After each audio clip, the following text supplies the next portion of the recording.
Now going back to our earlier story in Sudan, and there is a standoff there between the citizens who want a civilian government after a military coup put a military junta in charge up to this point.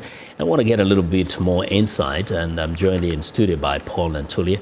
He's an analyst and researcher for the National Defense University's Africa Center for Strategic Studies.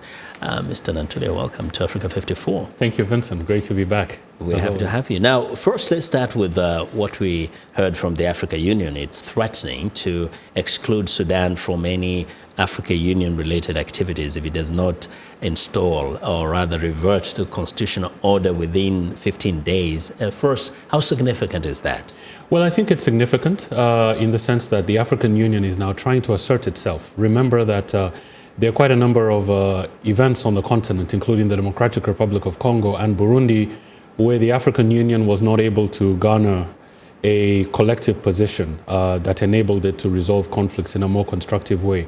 So what they're trying to do right now is to capitalize on this situation by implementing this very long-standing policy on zero tolerance to unconstitutional changes of government. Now, some people have said some of the complexities of a country like that of Sudan is that the military has been really the one running the systems because of the way it is structured. Bashir came from the army. How can this be resolved? You've been in Sudan yourself, you're in Khartoum. How can somebody try to understand the level of involvement of the military and the extent to which you can quickly unravel this and install a civilian government? No, you're absolutely right. I mean, Sudan has really been under military rule for most of its independence era, for most of its post-independence era. It's been the military that has been in charge.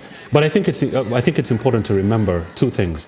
One is that because of this sort of autocratic system that we have seen that even predates President Omar Hassan al-Bashir, who was deposed, just a few days ago, you do have a highly fragmented institution. So the military is by no means cohesive. It has been politically involved. There's a lot of politicization within it. So that's the first thing to remember, and it's playing out in the current dynamic. The second thing to remember is that despite the fact that you've had this system that has been dominated by the military, you do have a very strong and a very extensive and a very sophisticated civil society movement in Sudan. We look at the trade union movement. You look at the composition of the Sudanese Professionals Association. I mean, you have some political parties in there. You have youth. You have women.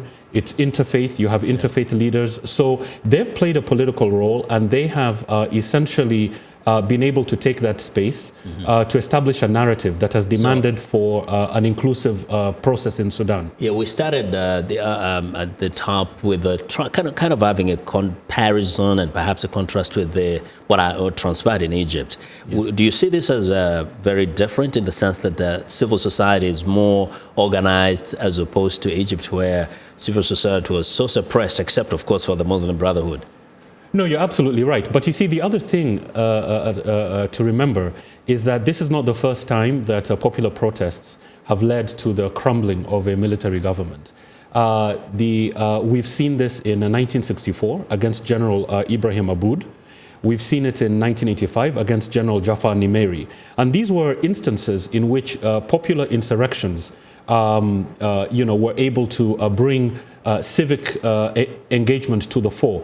The problem is that in both these instances, the military, the hardliners within the military, essentially hijacked the process, to use the term that the SPA is using, and essentially returned Sudan back to its kleptocratic system. So what the SPA is saying right now is, we've learned from that experience.